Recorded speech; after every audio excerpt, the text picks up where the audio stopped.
4 PM news network में दोस्तों आपका स्वागत है। मैं हूं आपके साथ राशिद ज़हीर। उद्धव ठाकरे और राज ठाकरे की मुलाकात को बहुत ज़्यादा लोग सीरियस नहीं ले रहे, लेकिन और कोई ज़्यादा बड़ा मुझे इवेंट लग भी नहीं रहा है।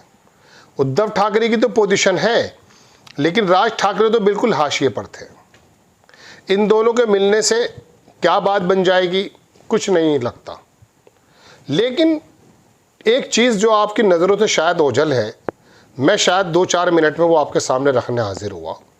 महाराष्ट्र, मुंबई पूरी दुनिया को समेटे हुए, ख़ास करके मुंबई कहाँ का आदमी नहीं है।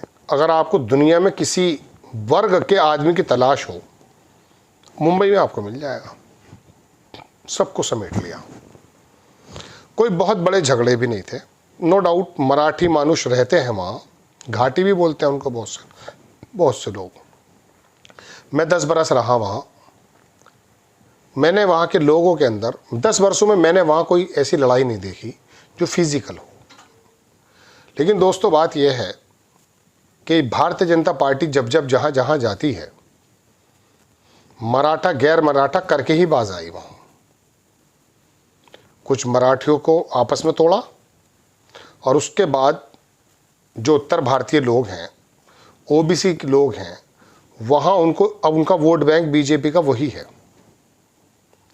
मैं इस भाषा के मद्देनज़र ये जो काम चल रहा है उसको बिल्कुल अच्छा नहीं समझता, लेकिन कहीं दक्षिण में ले जाकर कहते हैं कोई भाषा, अब यहाँ पर हिंदी भाषा, वो उनका एक मुद्दा है, गलत सही, मैं उसके पक्ष में नहीं हूँ कि हिंदी और लेकिन ये जो वर्गों में बंटवारा है ये खाली महाराष्ट्र में नहीं है। हरियाणा में जाट गैर जाट कर दिया गया। ओबीसी चीफ मिनिस्टर जब वहाँ बनाया था पिछली बार, इस बार तो बने वो भी, पिछली बार भी, तब भी उनकी नज़र ये थी कि इन जाटों के ख़िलाफ़ गैर जाट जितने भी हैं उन्हें इनके ख़िलाफ़ बना दो। वहाँ जाटों की पोजीशन को ऐसा बना दिया गया जैसे उत्तर प्रदेश में पश्चिम में मुसलमानों को बनाया गया। अब आप उत्तर प्रदेश के पूरब के इलाके में आए, 2022 के चुनाव में देखें आप, वहाँ यादव गैर यादव कर दिए गए। बीजेपी का ये एक ऐसा, पता नहीं डलहौजी इनका ही मेंबर था, मैं सवाल कर रहा हूँ, वो भी उसकी भी नीति यही थी। वहाँ यादवों की दबंगई इतनी मशहूर की गई कि वहाँ के दलित घबरा करके वोट गैर समाजवाद को वोट करने लगे। वो तो पीडीए जब अखिलेश यादव ने बनाया, अपने ख़ानदान को बाहर करा, मुसलमानों को 5 टिकट दिए, 4 उसको दिए और ख़त्म कर, और सब दलित और पिछड़े लोगों को दे दिए। तो वो बात बन गई लोकसभा में। कहाँ चलूँ मैं आपके साथ? आप चलिए मणिपुर चलते हैं। कुकी और मेथी दोनों एक दूसरे के खून के प्यासे हैं। आज तक नहीं गए वहाँ पर प्रधानमंत्री मोदी जी। सुना था आपने कुकी और मेथी पहले, वो झगड़े अभी तक शांत नहीं हुए हैं वहाँ। आप अगर मिसाल के तौर पे मध्य प्रदेश में तो 7% मुस्लिम है, यहाँ क्या करेंगे ये? लेकिन बंगाल में आप चले जाइए, बंगाल में 30% मुस्लिम हैं, उनके खिलाफ तमाम हवा बना रखी है। ममता बनर्जी को उनका हितैषी बना दिया है, गोया के ममता बनर्जी का नाम कोई रुखसाना या सलमा हो, इस प्रकार से शो करते हैं वो लोग। और वहाँ जो भद्र पुरुष, पढ़ा लिखा लेखक लोग रहते थे, उन लोगों में जहर भर दिया। हद ये है कि पिछले विधानसभा चुनाव में जिसमें ममता बनर्जी ने बड़ी अच्छी जीत दर्ज की है, वो अच्छी जीत नहीं थी। 75-70 सीटें आई थी बीजेपी की, उससे पहले नहीं थी उसकी सीटें। और वहाँ जो हिंदू वोट था, टोटल हिंदू वोट, उसका 55% बीजेपी ले गई थी। आप क्या समझते हैं कि वो ममता बनर्जी जीती है? नहीं, मैं जीत नहीं मानता। वो तो 30% मुस्लिम और उनकी अपना कोर वोट जब मिल गया और अंदरूनी और बाहरी का मामला चल गया, तो इसलिए 212 या सीटें ज़्यादा आ गई थी उनकी। वरना बीजेपी ने हकीकतन वहाँ पर जीत हासिल की मेरी नज़र में तो। वरना बीजेपी का मतलब क्या बंगाल में? अब आप मिसाल के तौर पर पंजाब आ जाइए। पंजाब में हाल क्या है? सिखों को बिल्कुल दरकिनार मतलब वर्चस्व उनका है, लेकिन आप ये मानकर चलिए कि वहाँ सिखों में और बीजेपी के वोटों में बीच में डिस्टेंस है। हारने के बावजूद भी वो रमनीत सिंह बिट्टू है, उसको भी मंत्री बना दिया है। वो एक अलग, चलो मैं वो हो सकती है, लेकिन मैं बताना चाहता हूँ सिख इनको अलग समझते हैं। कुकी मैती में इन्होंने कर दिया, यादव गैर यादव में इन्होंने कर दिया, हिंदू मुस्लिम में इनका पुराना था ही, अब मराठी गैर मराठी कर दिया है वहाँ पर। कौन कर रहा है ये?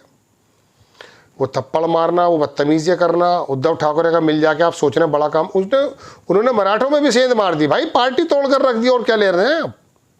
चाचा को भतीजे से, भाई को जब उसमें जो शिंदे बने हुए हैं, पार्टी तोड़ के ले गए। वो विधानसभा का, आसाम के मुख्यमंत्री का, गुजरात के अंदर से प्लेन जा रहे हैं, ऐसा मैकेनिज्म कर दिया भाई, कमाल है, कमाल है।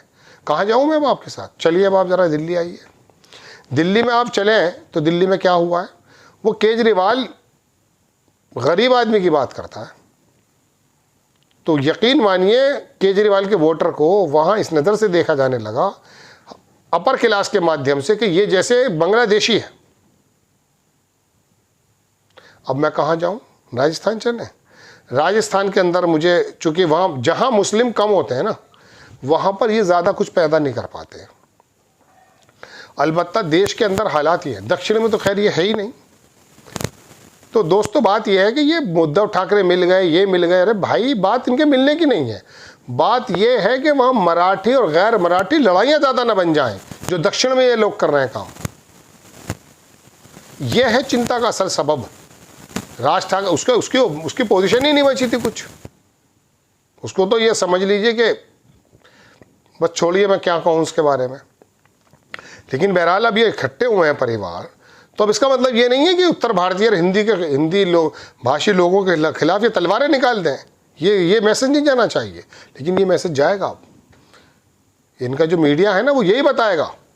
अब ये मान लीजिएगा कि ये महाराष्ट्र के अंदर मराठी जो है, जो इनका ही वोट था, इन्हीं का वोट इन्हीं में से निकला हुआ है, ये उनको मुसलमान साबित कर देंगे और बाकी सब लोगों को इकट्ठा कर लेंगे।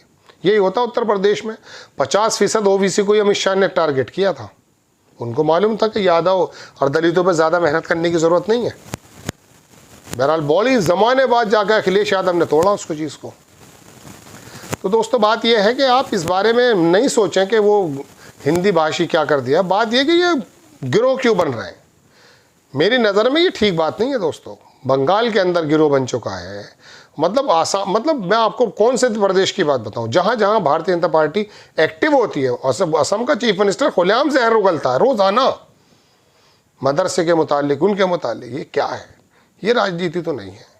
140 करोड़ लोगों का जब प्रधानमंत्री अपने आप को आप बताते हैं, तो आप 140 करोड़ लोगों को ही दिल में रखें। मैं अभी IPL में मैच देख रहा था दोस्तों, तो आप यकीन मानिए, वो हमारा एक बॉलर है सिख, अर्शदीप नाम है शायद, उससे कुछ हो गया था। IPL नहीं, वो जो मिनी वर्ल्ड कप था कुछ। आप यकीन मानिए उसकी ज़ात को लेकर, उसके धर्म को लेकर के इतनी ज़्यादा जहर उगला गया कि पूछिए मत। अरे यार ये क्या, कौन सी नाले में गिरोगे तुम? ये नेता आएंगे और आपको आकर के गंदगी खिला देंगे, ऐसा तो उम्मीद नहीं थी आपसे। Come out from this type of shit please. आपको खबर अगर अच्छी लगती है, बराए करम चैनल को सब्सक्राइब करें, शेयर करें। नेक्स्ट टाइम किसी खबर के साथ हाजिर होता हूँ। जय हिंद।